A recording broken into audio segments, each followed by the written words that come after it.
अधिकाऱ्यावर कारवाई होईल का?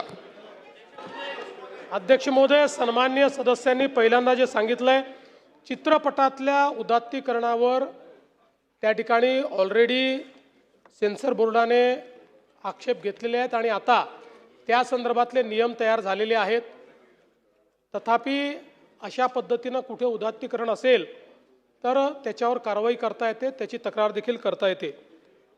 आपण जे नशामुक्ती केंद्राच्या संदर्भात सांगितलं आहे, मी whole of the government approach जो सांगितला याच्यामध्ये आपण जे काही विभाग आहेत म्हणजे याच्यामधलं सार्वजनिक आरोग्य विभाग आणि सामाजिक न्याय विभाग या दोन विभागांना हेच काम दिलेलं आहे की त्यांनी प्रत्येक जिल्ह्यामध्ये नशामुक्ती केंद्र तयार होतील अशा पद्धतीनं रचना उभी करायची आहे। त्यामुळे निश्चितपणे ते केलं जाईल। जो काही NDPS ॲक्ट आहे या कायद्यामध्ये सुधारणा करण्याकरता केंद्र सरकारने कारवाई सुरू केलेली आहे। महाराष्ट्राने देखील त्या संदर्भातले आपले जे सजेशन्स आहेत ते केंद्र सरकारकडे पाठवले आहेत। प्रश्न क्रमांक 3। प्रश्न क्रमांक 3। एक मिनिट बसा। मुद्दा आहे की माननीय मुख्यमंत्र्यांनी उत्तरामध्ये एक घोषणा केली की ज्या पोलीस ठाण्याच्या क्षेत्रामध्ये ड्रग्सच्या संदर्भात जास्तीत जास्त गुन्हे होतील त्या ठाणेदारावर कारवाई केली जाईल। माझा आक्षेप आहे अध्यक्ष महाराज एखादा ठाणेदार जास्तीत जास्त गुन्हे पकडतील त्याच्यावर कारवाई होईल आणि जो या भीतीने एकही गुन्हा पकडणार नाही त्याच्यावर काहीच कारवाई होणार नाही। म्हणून दुरुस्ती एवढी करा की ज्या ठाणेदाराकडे दुसऱ्या एखाद्या टीमनी गुन्हे पकडले तर कारवाई केली पाहिजे। नाही तर एखादा ठाणेदार चांगलं काम करतो त्याला तुम्ही जर गुन्हेगार म्हणून त्याच्यावरच कारवाई कराल तर यापुढे महाराष्ट्रात कोणीही ठाणेदार ड्रग्सचे गुन्हे पकडणार नाही। तेवढी एक सुधारणा करावी हा माझा हरकतीचा मुद्दा आहे। सुधारणा केली। प्रश्न क्रमांक 3। प्रश्न क्रमांक 3। एक मिनिट, तुम्हाला पूर्ण प्रश्नोत्तराचा ह्याच प्रश्नावर घालवायचा आहे का?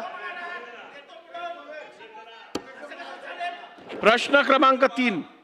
प्रश्न क्रमांक 3। मंत्री महोदय प्रश्न क्रमांक 3। पुढच्या प्रश्नात बोला। मंत्री महोदय बोला। सरनाईक साहेब। अध्यक्ष महोदय drugs racket without police support पसरत आहे ह्याच्यावरती माझा विश्वास नाही। पूर्ण ड्रग्स रॅकेट हे पोलिसांशी हात मिळवणी करूनच पसरतं। जेव्हा मी अमीन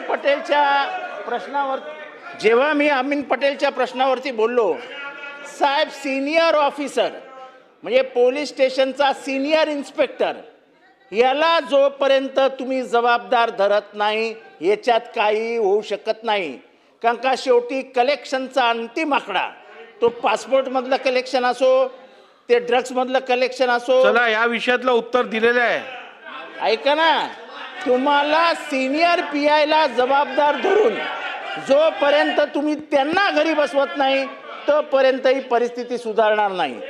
जर तुम्ही अँटी करप्शन सारखे वगैरे विंग्स तयार करणार असाल तर जरूर करा, कारण का ड्रग्स हा पैशाच्या स्तोत्राचा सर्वात मोठा मार्ग आहे।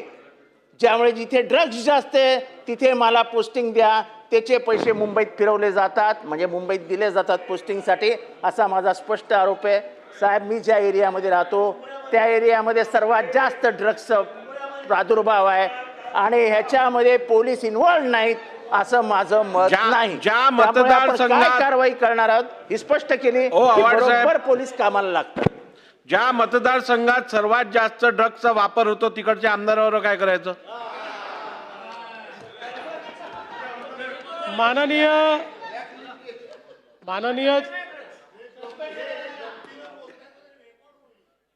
माननीय जितेंद्र आव्हाड साहेबांनी जो मुद्दा या ठिकाणी निदर्शनास आणून दिला आहे, निश्चितपणे या संदर्भात सिनियर PI ला अकाउंटेबल धरलं जाईल।